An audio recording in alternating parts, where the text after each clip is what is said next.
And welcome back to Missouri State University. We have a men's open doubles matchup here, Ireland versus the United States. In fact, it's point DCU versus LFC. Right now, LFC is serving. 2-7-0. We have Derek Contreras and Dan Sterret on the LFC team. Ashley Moeller and alongside Dave Fink in the gallery will be roaming and getting interviews here. Highly anticipated double showdown here, guys, in the men's open. We have Peter Hughes and Kieran Neary for the Irish team. Of course, Kieran, Dave, is playing the left side. He's got that tremendous left punch fist that you were commenting yesterday on that two-wall pass of his. Very steady player. I believe you call that a stiletto. Half out. Here's the first look at the stiletto here, Dave.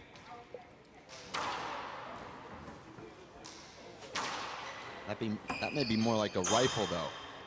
This is the 60th United States Handball Association's four-wall collegiate national championships, Missouri State University, Springfield.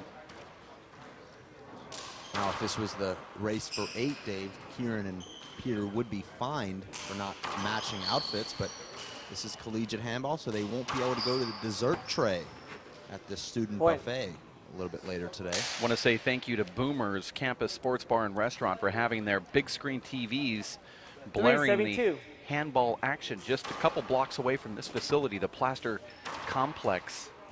Boomers is streaming our action live alongside ESPN and Fox, Dave. That's kind of an interesting sight to see. Hopefully you can make your way there with that microphone. 2-73.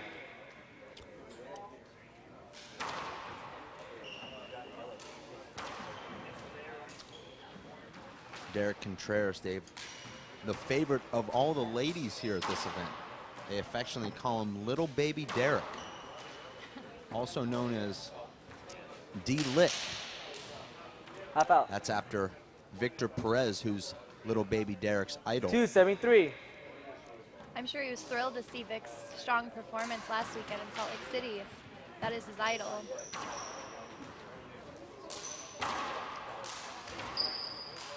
I was thrilled for Vic, too. Yep. Point. I always go for underdogs, which is why I'm a big Dave Fink fan. 3-73. I don't know if that's a compliment or... Any fan is a good fan, I would say. Actually, I turn against my fans. Side out. And I have received that. I'm like a rattlesnake. 3-73. We're all together here at 3. Men's open doubles. Kieran Neary wearing the yellow jersey, and Peter Hughes, whose father is back home in Ireland watching this match. It's really late, Father Hughes. Well, it's not that late there, Dave. This is prime time handball in Ireland. Peter won the Intercollegiates 4-7-3 A division in Ireland. So he is a national champion in Ireland. 5-7-3.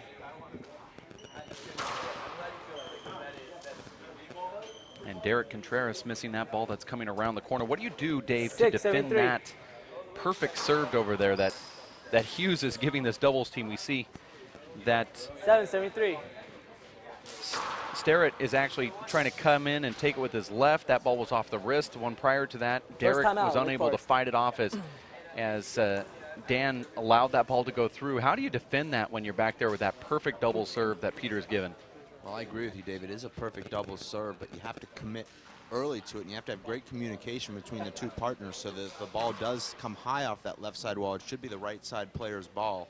If it comes off a little bit lower, then it should be the left side player's ball. But some of those perfectly hit serves are very difficult to defend. You find yourself just trying to get the ball back. But that's the most important thing in doubles, Dave, is to somehow return that serve, because once you're in a rally, it's almost impossible to kill the ball when you've got two guys on each team, both of them very quick. And as you know, Dave, just getting yourself into the rally can often be enough to extend Score rallies. 8 serving. Oh, I'm sorry. 8-73. It's interesting that during the timeout, the Lake Forest partners, Sterret and Contreras, they didn't really communicate with each other much on what they need to do to overcome this 8-3 deficit that they're quickly in. Well, they actually use hand signals at Lake Forest because they're very paranoid that teams will be stealing their signs. You see that a lot in football with head coaches covering their mouth while they're calling the plays into their headset. Lake Forest, very much of the same mentality. They don't want anyone knowing their playbook. So there's a lot of hand gestures. And Dave, I know you know from baseball, there's tip-off points where all the signs are irrelevant until the third base coach hits his cap or whatnot. I know you have a word for that, Dave. Second serve. Unfortunately, Dave Vincent not really going for my shtick thus far in this early goings in this match.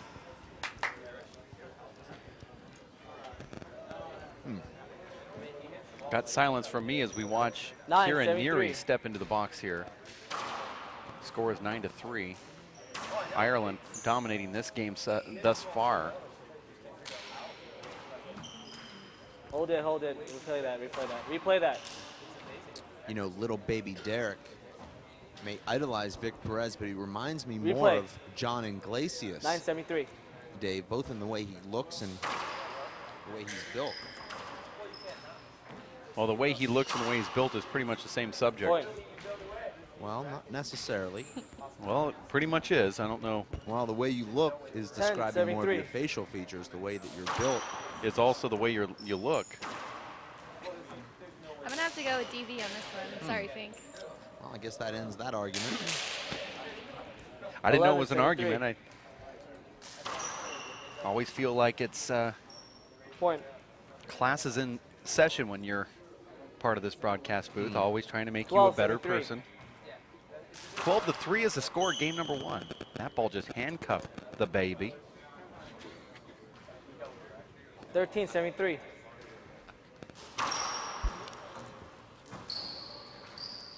He's actually the little baby. The little baby. The big baby's 14-73. currently ranked 13th on the Pro Tour. The Race for 8 Pro Tour. 15-73.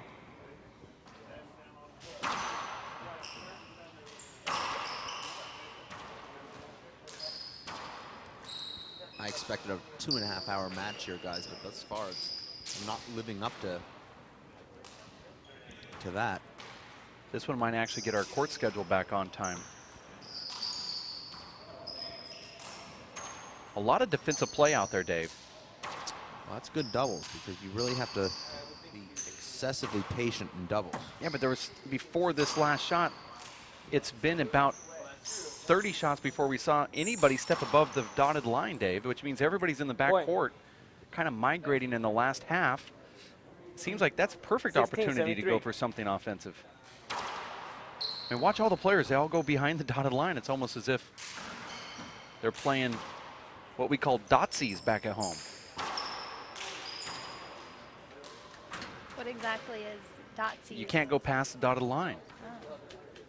Back court only. So that's a game you actually use in training then? 17-73. How do you pronounce that word, training? Is that a soft A? It's similar to...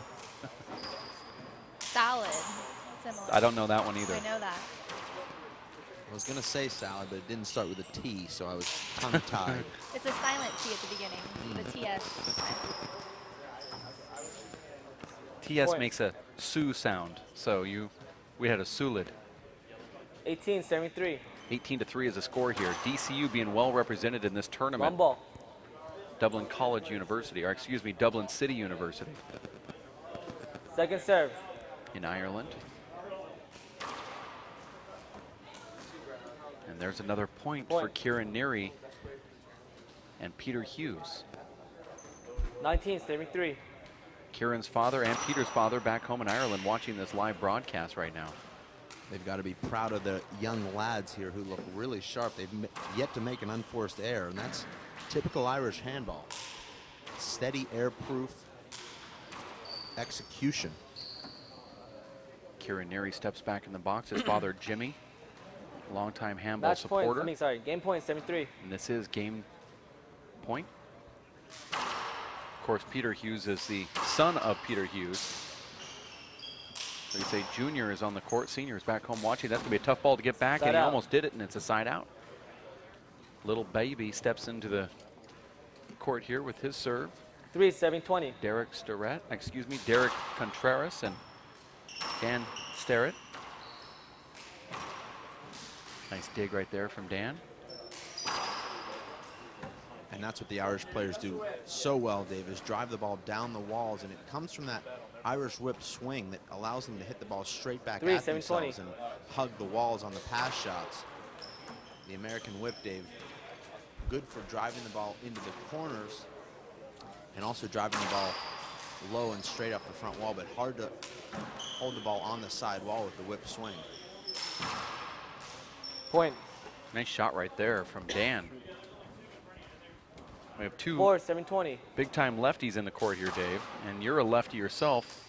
You enjoy watching left-handed players play because you don't see it so much?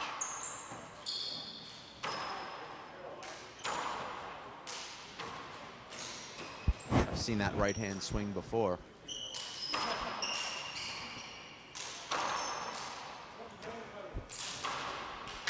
Look at that dig right there from Peter Hughes. He skips it in, but it was a nice effort. Dave, watching two big left-handers in the court at the same time, is that something that you particularly enjoy? Well, certainly. Game point 75. Very often. We don't see it very often on the Pro Tour. And there's game number 1. 5 minutes, guys. The young Irish lads.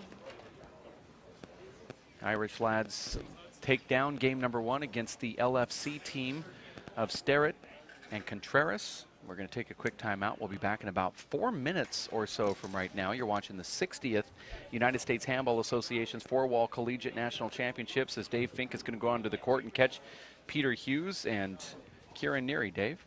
Thanks, Dave. Guys, that was a really good opening game performance. Did you expect that first game to be so easy against this tough team from Lake Forest? I just say we stick to our game plan, serve around the walls and see what happens after that. Get a few shots, then we'll be happy enough. Well, it was a great performance. You guys didn't make one unforced error in that entire game. What's your strategy in there, Peter, playing with the big lefty? We just wanted to get in and out, because I have to play singles and he has to play singles later on. So the quicker we're finished up here, the better we'll be prepared for later on. So just sort of take care of business quick, jump off the court, save yourselves, and jump back in. Okay, guys, well, I'll let you guys rest for the next 4 minutes, and we'll look forward to the second game here. Dave and Ashley? Thank you very much, Mr. Fink. Catching the Irish team representing DCU on the court here, and you can see from Kieran Neary and also his partner Peter Hughes saying they just kind of want to get in there, do their job, get back out, and take care of business. And that's exactly what they did against LFC. We're going to take a break. We'll be back here with more action from the United States Handball Association's four-wall collegiate national championships 60th edition style right here live at racefor8.com. Stick with us. Are you still in the tournament? Oh, nice.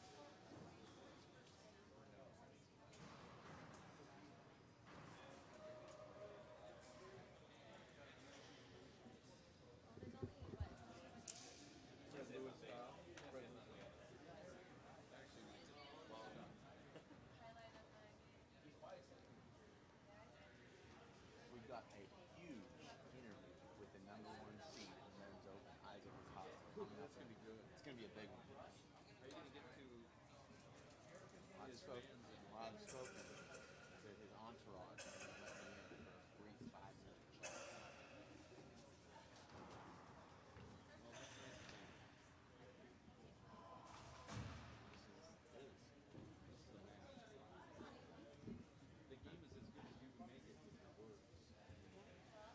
The players are irrelevant. It's all about the announcers.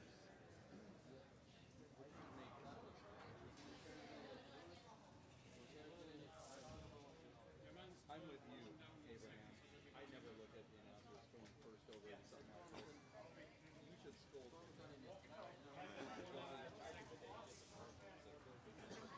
tried to scold me because he was upset that we said the referee lost control of the game, and he's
Oh.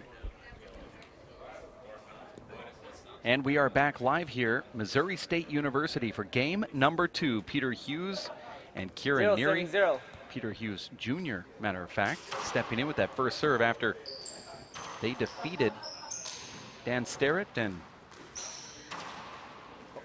Derek Contreras. The referee almost called a screen ball on that play. You heard his microphone kind of chirp right there.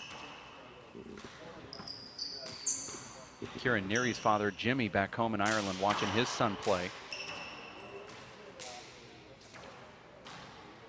I would actually like to see Kieran Neary's father, Jimmy, and Peter Sr. up against Derek Contreras' father and Dan Sterret's father play. I think that would be a good match. An all-father doubles team. Well, that is known to happen at the previous 2-7-0. where the fathers jump right on the court. I was actually involved in a father match, but I am not a father. Side up. Oddly, so did your mother. 0-7-2. 0 serves 2.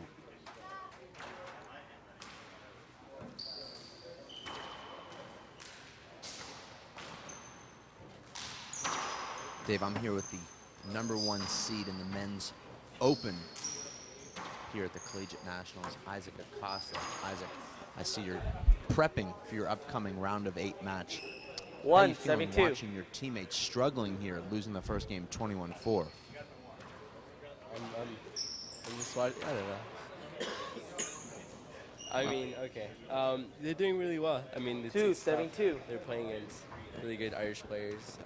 They're practicing a lot, so we'll see how it goes. Hopefully, they'll give them a better game second. Well, it's nice of you to be so positive. I'm not sure we can actually say they're doing really well. They did lose 21-4 in that first game, but they're showing some signs of life here in the second game. How important is it for these guys out there who lost the first game badly to have the support of their #1 player and all the other players on the Lake Forest team? It's a team effort. It's a good thing we all support each other. And I'm really winning. I didn't mean like they played the best. No, they didn't. But I just think they could play better. But I mean, they're not too bad compared to there's a new style of playing. The Irish always has a different style of playing. So it's definitely time to get used to. But it should be a better game. That's what I'm trying to say. Well, I agree with you. Derek and Sterret have good skills, and there's no reason they shouldn't be in this game. Now, how does it feel for you, Isaac, coming into this event as a #1 seed? Last year, you were really unheralded. You came out of nowhere to take All-American honors, and now you come in here really with the bullseye on your back. It's tough. It's a lot of pressure. it's hard coming back here competitively. I went studied abroad in China, and I think that might have affected the game. But I came back hard, practicing hard. Definitely no mercy and no regrets. Play hard and see how it goes. You had a chance to play at the USHA Four-Wall Nationals last year where you played Dave Chapman, I believe, in the round of 16. What was that experience like, and how does that prepare you for big tournaments like this one? It definitely helps me. Well, seeing Dave's game, I mean, he's phenomenal in the court, and seeing how he doesn't move as much, and he's all about controlling the front court. It made me realize like, it's key to the game, and playing that high level. 273. Maybe someday I have an opportunity to be just like them and be in their level. Thank you. Who do you model yourself after? Who's one of the guys that you really look up to and you say, you know, I'd like to play like him. I'd like my style to resemble his? I said it last year and I'll say it again.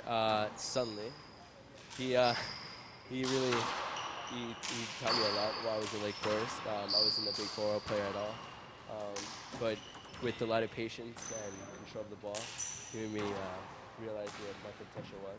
Dave, is that Sun Lee on the court or off the court? Contact. His back wall shots and his ceiling shots help me like relax and try to get comfortable with the wall. I was going to mention Sun Lee's name, but I wanted you to bring it up because I see a lot of similarities between the two of you. Both sort of float around the court. It seems like you're using very little effort. You make it look so easy out there. Now we know that Sun Lee is off to Korea now in the next couple of weeks, so will you continue to emulate him, or will you adopt a new head coach for your operation? We'll see. We'll get back into it, and I'll meet new players. 373. I like a lot of people's games, and we'll see who would complement my game the best, and I see as an item to this game. Talk to us really quickly about the experience you had in China, how long you were there, what you were studying, and how much you enjoyed that experience, being able to travel thousands of miles away and experience a completely different culture. It was the best time of my college career, I would say. I learned Chinese. That's all I spoke over there. My goal was to speak Chinese and be fluent. I want to go back there actually this year, and I liked it a lot. And the only bad thing is the pollution, which makes it hard to run or work out outside, and that's the only bad thing about it. But everything else, the food's great, people are nice, culture's different. It's awesome. Now you've got about 2 hours until your upcoming round of 8 match. You're the #1 seed. I believe you'll be taking on Kieran Neary. Is that correct? Yeah, I'll be taking that guy in the court. Yeah. So you're kind of watching here for a couple of reasons. One, you're supporting your team, and number two, you're doing a little bit of scouting here, figuring out what might work against this big lefty Irishman. Yeah, definitely seeing his weaknesses, strength, seeing what he's capable of, but definitely more supporting my team, see what kind of shots they give him and how he reacts to them, and take a look at a textbook of what Lake Forest teaches you. Now I know you guys at Lake Forest like to keep everything close to the vest, your game plan and whatnot, but what are you thinking about going in against this Irish player? You mentioned that the Irish have a different style, but you also have a different style that they have to adjust to, so you have to think about it in terms of that. So will you talk to Coach Dow, will you talk to any of your teammates, or you just kind of keep to yourself going into these big matches? Usually I usually go by myself. You're right, my style is more, I'm from New York, I come from Handball, but Coach and the program has definitely helped me with my defensive game, and New York just continued, my one-wall game just continued my offensive game. So it complements really well, I think. It just takes a lot of practice right now, practice and drills. Do you find yourself looking for Coach Dow during timeouts if you are on a little bit of a streak where you've lost a number of points in a row, or do you just try to internalize and try and figure things out on your own while you're inside the court? I usually try to do it on my own, just because in other tournaments I'm exactly always be there, and right after I graduate I need to be there. So I try to focus on my own for now and see what it turned out. But he definitely always has great advice to offer, whether it's. He always gives one piece of advice, and he always says it to us because he he would compare it to boxers. You only give 6, boxers 7, one piece of advice. You don't want to give them a lot because then it compliments their mind. So I like that idea, but it's definitely good. It complements whatever he says. It would complement to my game. 7, Now I 7, know as a 7. player you don't want to look too far ahead, but what would it mean to you to win this championship following the footsteps of some of the great Lake Forest players in the past, including Nick Landahoniak, who won last year, and 8, Sun 7, Lee, who 7. won a couple years ago, and a number of the other champions? Short. What would it mean to add your name to that list? It would mean Second a lot serve. coming from New York and representing both my friends and family. It would mean definitely a great significant to my 9, team, 7, to 7. my friends, to myself really. Coming back from China and learning so much and just coming back and hitting it hard just made me realize how much I missed handball. Sometimes it's nice to get a little bit of a break, but when you come back, you just have so much energy, so it could actually work in your favor. So we're going to let you get into your pregame routine and enjoy the rest of this match, and we're going to certainly look forward to that match, which I think is going to be one of the highlights of the tournament thus far. There's going to be a lot of electricity in the building, and I'm sure 10, you're going to 7, feel 7. that inside the court. So good luck later today, and good luck with the rest of the tournament. Thanks for taking a little bit of your time to talk to us, and we'll send it back to Dave and Ashley. Thank you, Dave Fink.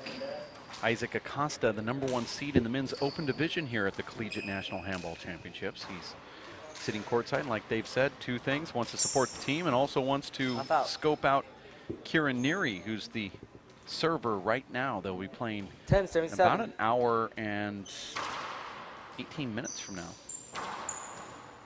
Big setup for Peter Hughes. Peter seems to be more of the offensive player, and Kieran's more of the 11, defensive 7, specialist with the big 11, power, 7, 7. power drives. Watching Neary play his singles game this morning, he just has these beautiful pass shots down the left where it hits the cracked sidewall about 8/10 of the way back towards the back wall.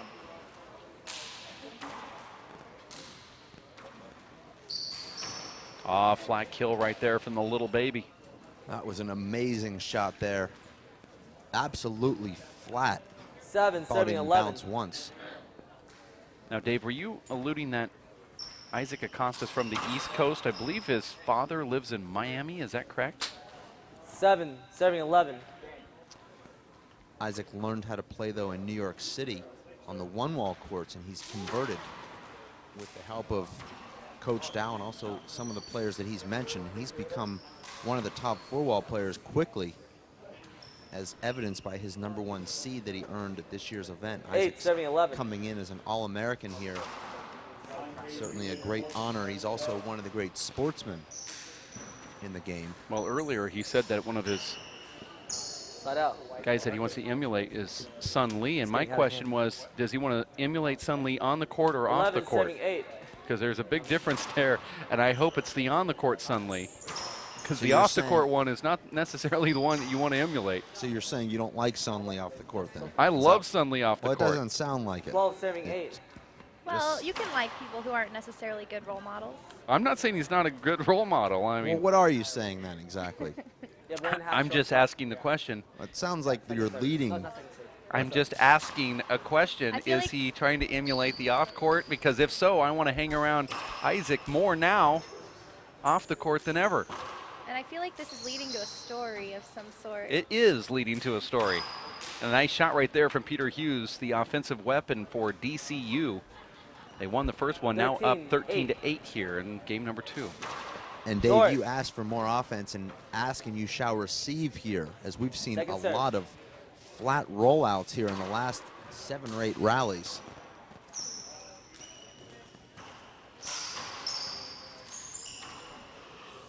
Half out. And I'm certainly not giving Isaac any 13-8. advice. He's got a whole coaching staff with him, but it seems like Kieran's only weakness is his footwork. Side out. Doesn't seem to get himself in great position for balls that are slightly 8, in 13. front of him or to his right.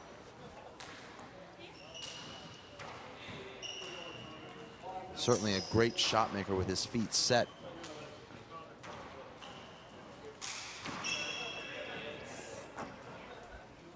Lake Forest is hanging in there, unlike the first game. 9, They have 13. 9 serving 13 in the second game here after a first game blowout, 21-3 going to the Irish. Well, we know that the little baby idolizes Vic Perez, but it's uncanny how similar the little baby looks to John Church's Iglesias. So what you're saying is we have a combination of wanting to play like Vic, look like John Iglesias, and have a name like Chip Morales. That's about right. 10, Sounds 13. like tripolarism. Tripolarism, Now you're talking too smart for it. that's one of my favorite I think I aspects just of made my it up. personality. I go through all of those seasons in just one handball match. And then some. Well, you mostly go through Tourette's, but it's a different subject.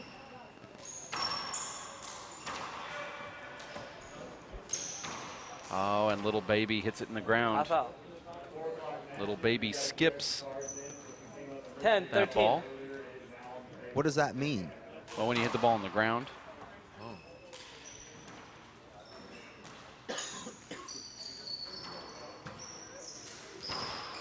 Peter choosing to take that shot with his left hand instead of his right. This one he'll take with his right. Nice dig right there from the little baby. And he could have just stayed down on the ground and tried to Set up.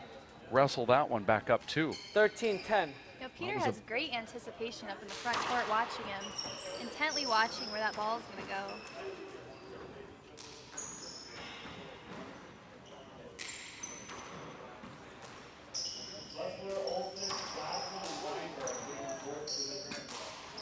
That's a very low percentage shot for Kieran, which he's made a couple of times 13, here, but 10. almost impossible to consistently make that left-handed kill in the right corner with the ball moving across your body. Set out.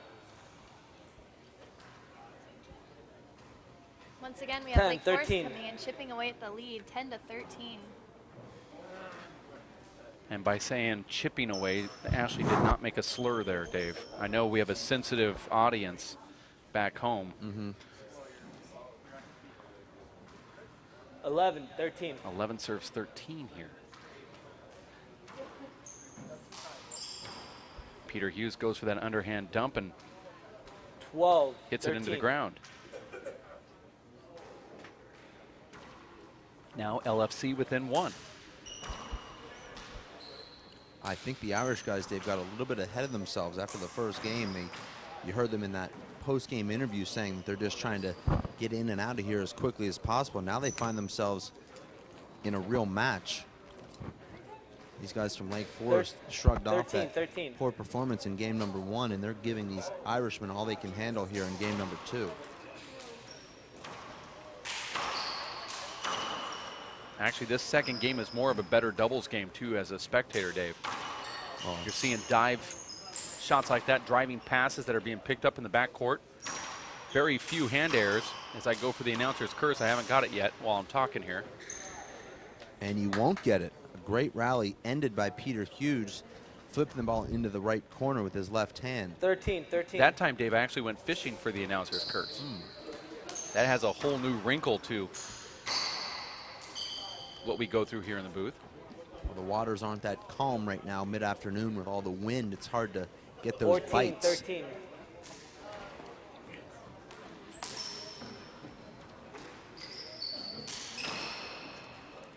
There's a skip in from And Peter. Peter unable to extend on that swing. The ball got a little 14, bit too tight 13. to his body. Didn't have a full swing.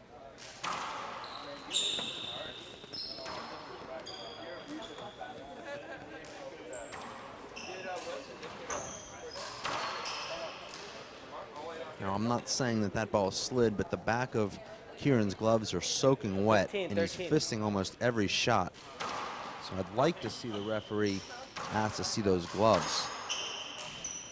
Referees from New York, Dave, they very rarely wear gloves out there when they're playing one wall. This ball is going to go all the way to the front wall, and I like that shot, and Peter Hughes is able to get a hand on it, and the crowd likes it here. The blonde bombshell telling me that when he gets that shot, he just spikes it overhand as hard as he can hit it. That time, 13, 15. Sterret hitting a two-wall shot that just died in that back corner.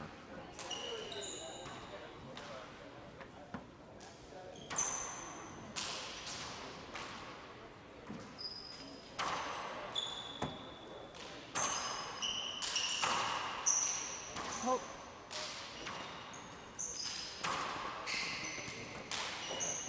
Point. Hey, Neary. Oh. Not point. Can we check your gloves? Wow, smart play right here. Referee Yeah, it's actually wet. Can you check calling for a glove change, and that's a smart move too because those gloves are Yeah, it's completely 15, soiled, yeah. Dave. You called Yeah. that before Oh, it yeah, happened, I and just that's messed why up. we've hired you Sorry. to be our sideline reporter. You pick up the little things. Well, I didn't even make it to the referee's booth before he checked them, just about 4 seconds before I got there. But it gives us an opportunity, Dave, to talk to one of the WPH national coaches who was flown out here specifically to coach, Yeah, give it's, advice not only to his lovely 15, girlfriend, but also 13, to other 13, players 15. here. Luigi Estrella, who's taking in the action here. Luis, what are you seeing here at the Collegiate Nationals in terms of the level of play and the camaraderie and the sportsmanship? The sportsmanship is really good. I haven't seen such good sportsmanship in a collegiate since I've been around. But I mean, the level is it's just different people that I haven't seen play before, but they seem to be pretty high up there. I've heard a lot of people say that it's like a little weaker division, but I mean, as we can see, we've seen some games that are very interesting. Do you find yourself pulling for the United States teams when they're playing Ireland, or do you just find yourself rooting for a good match just to watch good competitive handball? I usually root for my friends, and I have a lot of friends on both sides, but I'm kind of rooting for Daniel Cordova right now. He's a good friend of mine. I've known him since he was like 10, 9. Well, Luigi, thank you very much. I know that you've been a great asset to this event, helping out not only the event, but a lot of the players and your girlfriend who is still in the event. And I know that you're coaching her up here as you watch on the sidelines. But Dave and Ashley, coming back from this timeout, it's the little baby who's really picking up his game here. He's 13, ending a lot of 15. rallies in that right corner and starting to make a lot of digs, putting the pressure on these Irish. I agree with you. He's really kept the ball alive. Some amazing diving gets up front and kind of neutralizing that offense from Peter Hughes. Now there's a side out. LFC back in the box. 14, 15.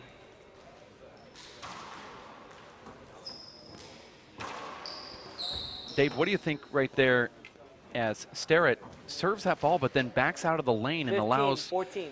Neary to just shoot down that wall? Well, Sterret can't just move right in front of Neary there and take away that shot, but I'm not sure I like that short 15, Z serve 14. right into Kieran's wheelhouse, his left hand. But you see the exact same serve and how Neary was able to back out and kind of close off that gap.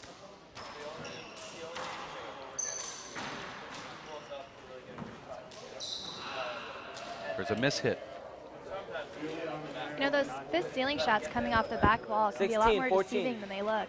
They come off a lot harder than the normal overhand ceiling shots, and sometimes people are unprepared for how hard it's coming.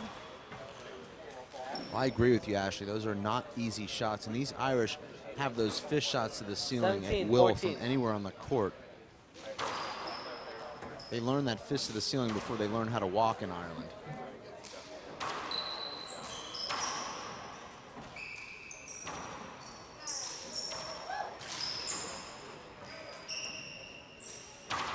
And that's amazing teamwork from the boys from Lake Forest. Glove change. Another glove change? We just changed gloves just a couple minutes ago. There's no way that he could have wet gloves again. Strange Well, call. some of the guys changed gloves a few minutes ago, Well, not all of them. The referee could actually make them all change. I mean, that was Score only just, Dave, we took that break. It was just a 17-14. couple points ago.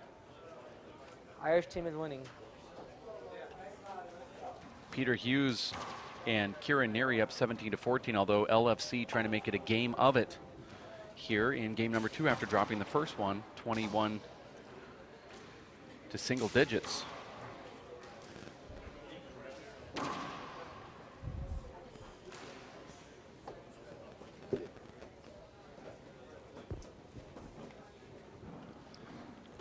You see Kieran and Peter in the court talking a little bit of strategy.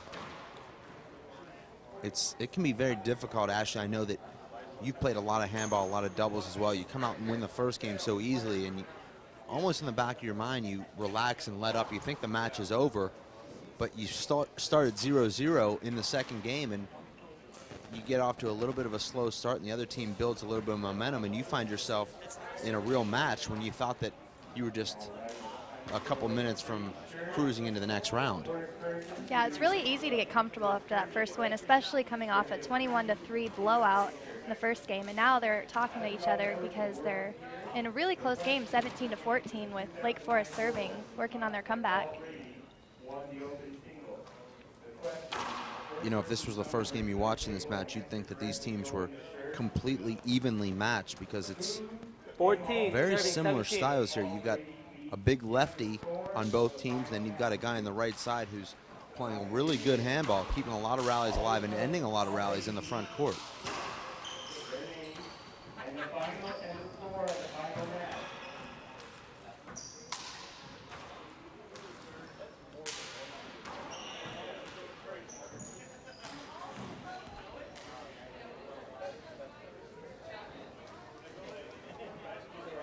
Fourteen, 17.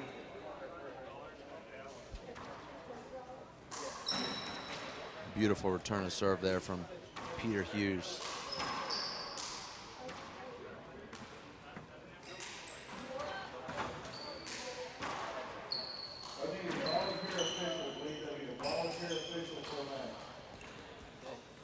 Oh, something happened here, Dave.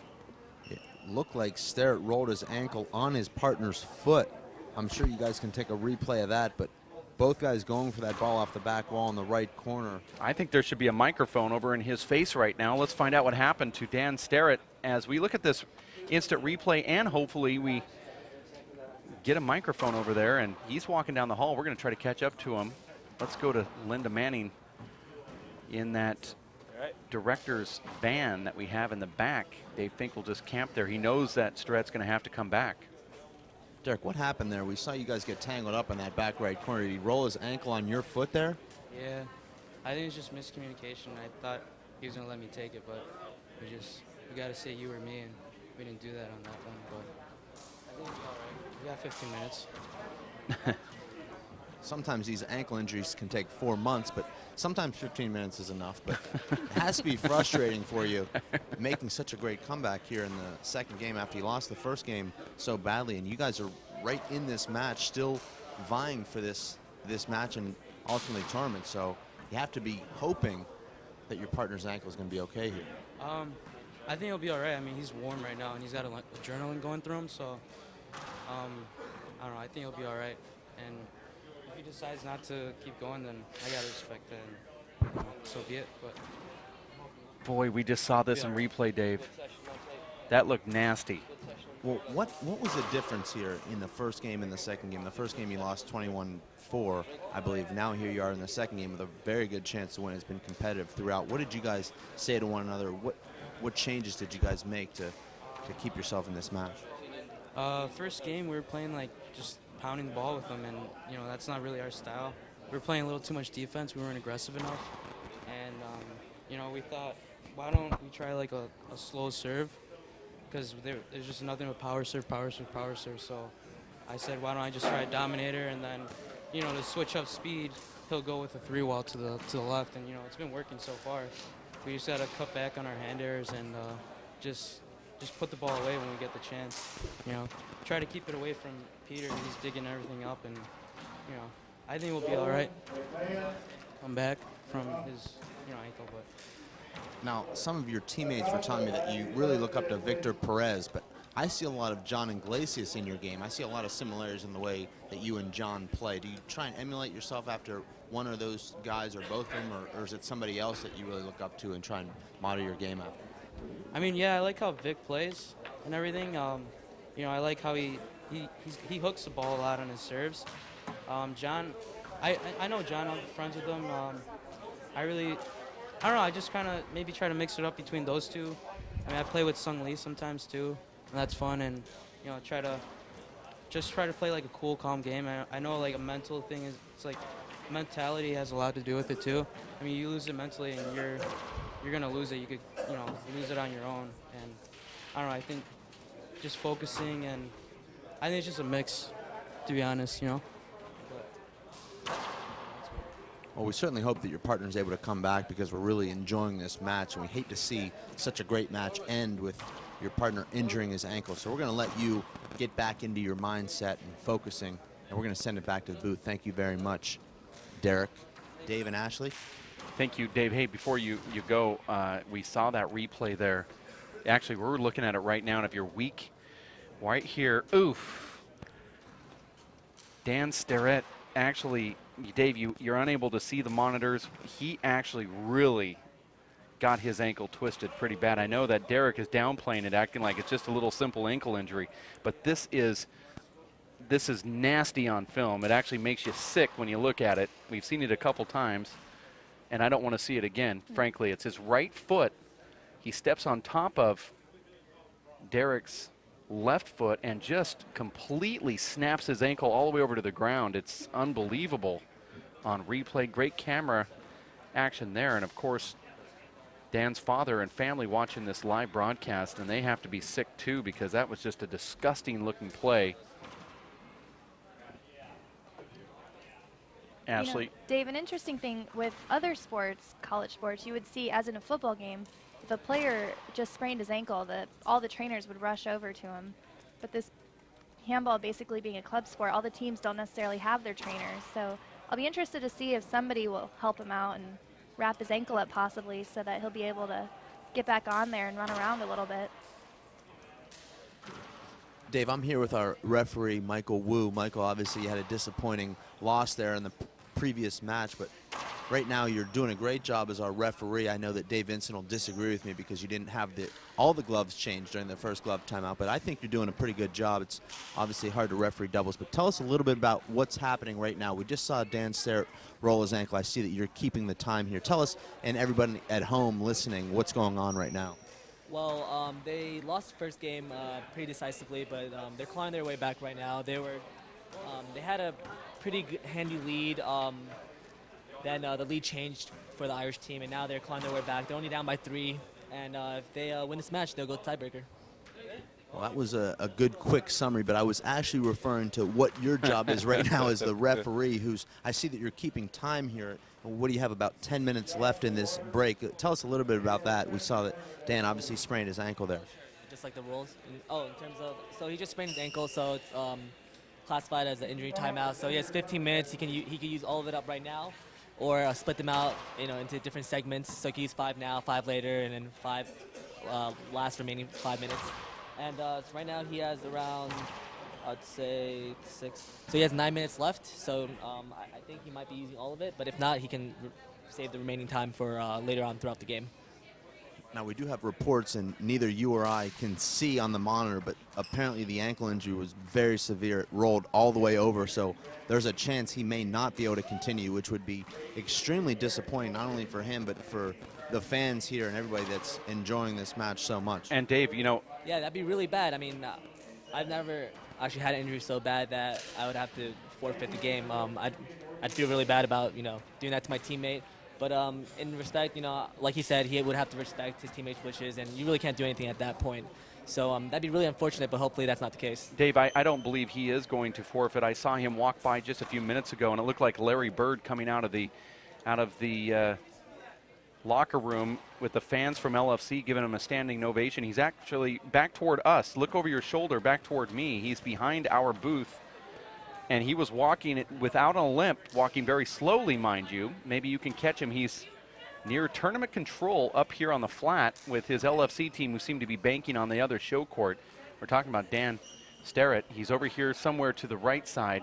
And I actually did see him running up and down the walkway over there, trying to loosen out his ankle. And he's taking his time. He knows that he has the time to take. We saw the instant replay. Well, let's look at that again in the broadcast booth. And if you just tuned in, this is what happened, and this is the reason why there's no play on the court right now. Watch the right foot of Dan. He just snaps that ankle over. That looks disgusting, matter of fact. Let's look at it one more time.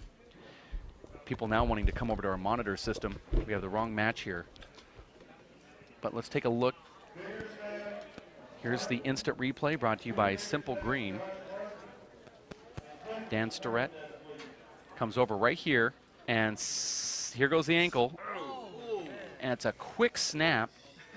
Just on the replay, it looks like he actually breaks his foot. That's how severe it is. But then watching him walk by the booth here, it wasn't that bad. Dave, I'm sorry to interrupt you, but I'm actually here with Dan, who's having his ankle taped by his Hall of Fame coach, Coach Mike Dow. Dan, do you think you're going to be able to continue? We saw the replay. It looked pretty gruesome. I'll be able to play. I'll be able to play. I was walking up and down by the courts over there, and it was feeling better to walk on. It was feeling actually just fine to walk on. Just running, I kept like pushing off. It hurt. So that's why I decided to end up taping it. Tell us a little bit about how it happened. It was a strange play back in that right corner. You actually tripped on your own partner's shoe, I believe. Yeah, we just didn't communicate, and I thought it was going to be, I wasn't sure if he was going for it at first. I thought he was moving over the right wall to get out of my way, because sometimes I take those, and I just didn't want the ball to drop, so I just ran over there to try to get it, and last minute try to pull away and stepped on him, trying to get out of the way. You have to have a lot of adrenaline going right now because you guys lost the first game decisively, 21-3. You're coming back here in the second game, and it really looks like it could go either way in this second game, so you have to be itching to get back on the court right now. Oh, yeah, very, very definitely. At the moment, I'm just worried about my ankle, so not too many thoughts about thinking about what's going on in the court. Try to keep that on the court and get back there as soon as this is done getting taped. So. All right, Dan, well, it's very nice for you to take a little bit of time here during this injury timeout. You have, I think, about 7 minutes remaining before you have to be back on the court. So we certainly hope that you're able to get back on the court and push this to a tiebreaker, because this has been one of the best matches we've seen thus far throughout the week. So good luck, and I know you're in good hands here with your Hall of Fame coach. We hope to see you back on the court shortly. Dave and Ashley? Thank you, Mr. Fink, for being courtside and catching Dan, who just injured himself about 8 minutes ago. Excuse me, about, I guess it would be about 8 minutes ago, right? Yeah. Okay.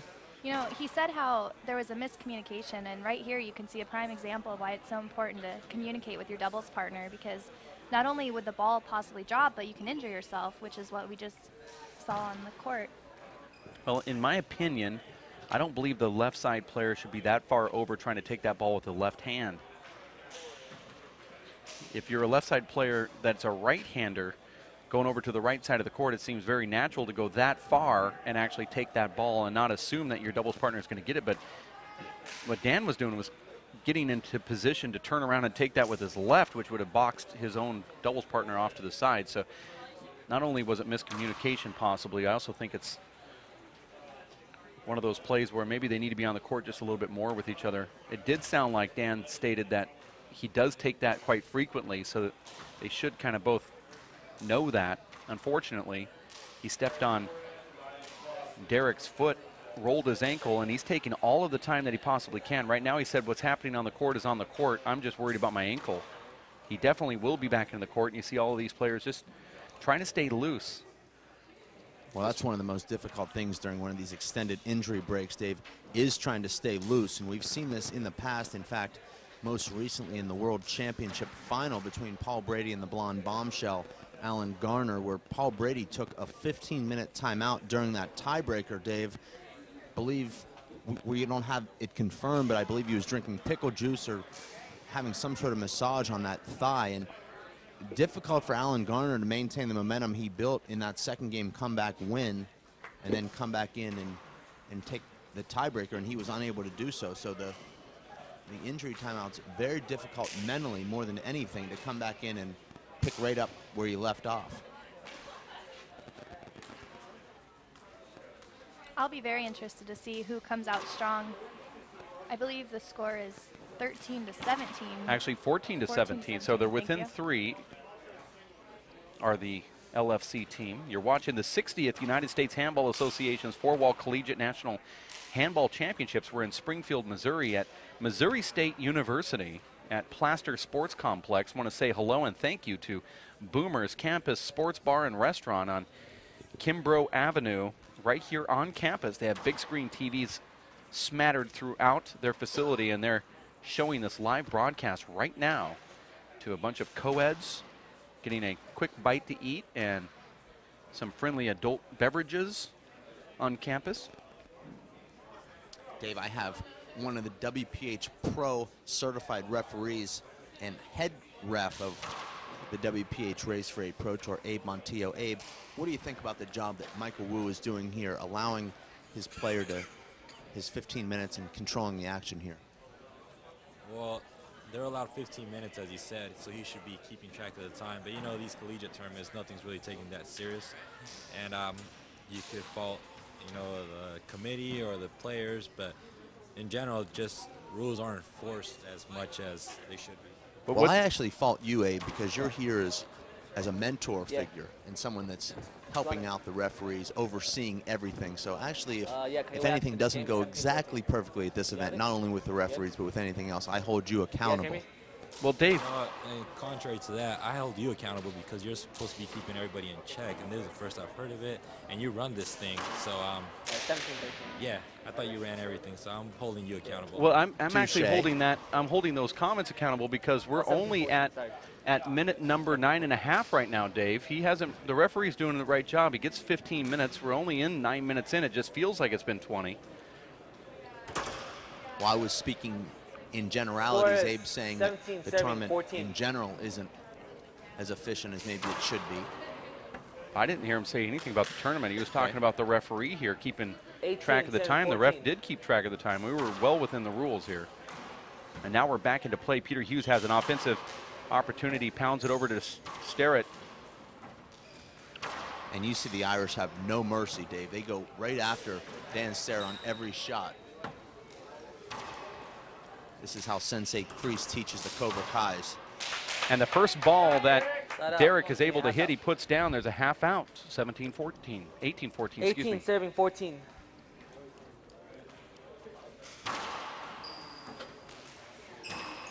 And a lot of times, Dave, when your partner's injured, your level of play goes up because subconsciously you know you have to do more with the ball every time you touch it. And that's what you see right there from the little baby, a flat kill up the front wall, left wall. 14-18. Well, he's single-handedly got that side out with two amazing rollouts. I'd like to see Derek actually playing almost every ball at this point. And you see Derek way too far back in the court there for a right side player. There's no reason for him to ever be behind that dotted line. And that was a pretty easy pickup for him.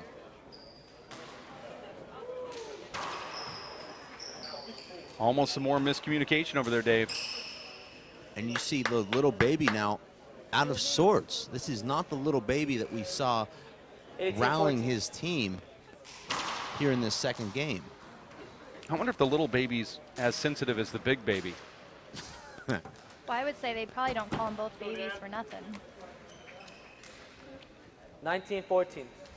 Couple points away, the Irish team. And there's a miss hit right there. And it seems like the ankle injury has disrupted the little baby more than Dan Sterret, who's actually suffered the injury. Good game, guys. There it is. That's game and match.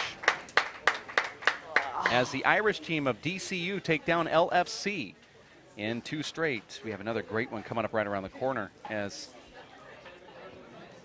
we get ready for a University of Limerick men's doubles match versus Mo State.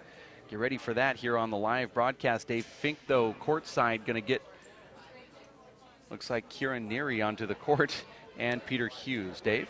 Great win, guys. That second game far more competitive than the first. How difficult is it to come back in after your opponent's taken a 10-minute injury timeout with a really gruesome ankle injury? It was tough enough because we didn't know whether to stay outside and rest yourself or keep warm. Like, so, but we went in and Peter got a good serve going again, so we pulled it out in the end. Well, you guys certainly came in with that killer mentality because you just went right after Dan Sterret on virtually every shot after that ankle injury, really showing no mercy, which is how you have to play in these national tournaments. That's what you have to do. It's competition handball. Maybe if it was just practice, you might give them time to recover, but we're here to win after all, so I guess that's what we're after. Well, I know both of you guys have singles matches now coming up, so you're going to want to rest up for those. You have to take a lot of confidence into those singles matches, now acclimating yourself more and more to these courts and the conditions. So we're going to look forward to watching you. You're taking on Isaac Acosta, and you'll be taking on Hector Facio.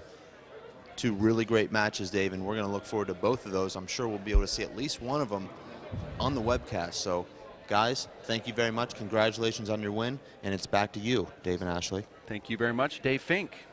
Ashley, that wraps up that wonderful men's open doubles match here courtside at Missouri State University. We have a singles match coming up. I earlier said it was doubles, but it's going to be Como Ling versus Jeff Strybeg. Jeff right here from Mo State, and Colm heralding his handball love and action from the University of Limerick in Ireland. We're going to have that one coming up in less than 15 minutes. You stay close here at racefor8.com.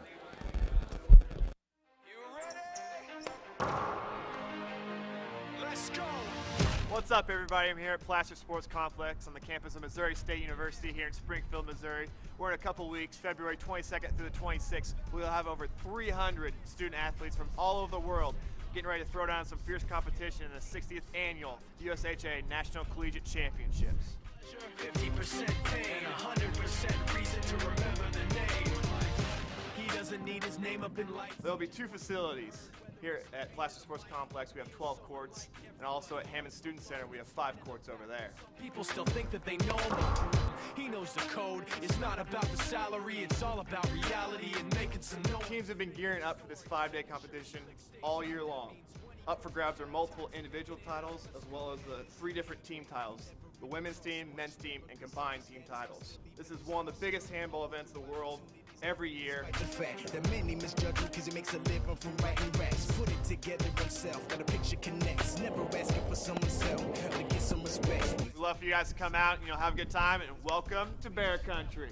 Mo what? Mo State. This is 20% skill, 80% fear, be 100% clear, cause Ryu was ill. Who would've thought he'd be the one that set the West in flames? And I heard him wreck it with the crystal method, name of the game. Came back, dropped Megadeth, took him to church. I like Bleach, man. Ryu had the stupidest verse, let's do this the truth. Now everybody giving them guest spots. Really?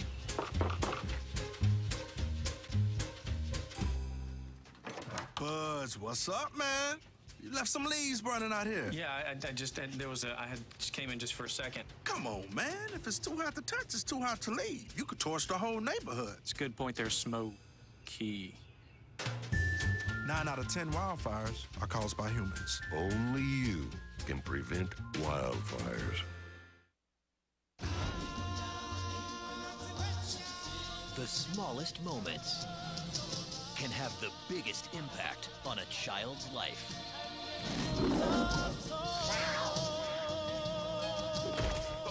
Play your part in the circle of life. Take time to be a dad today. Visit fatherhood.gov to learn more.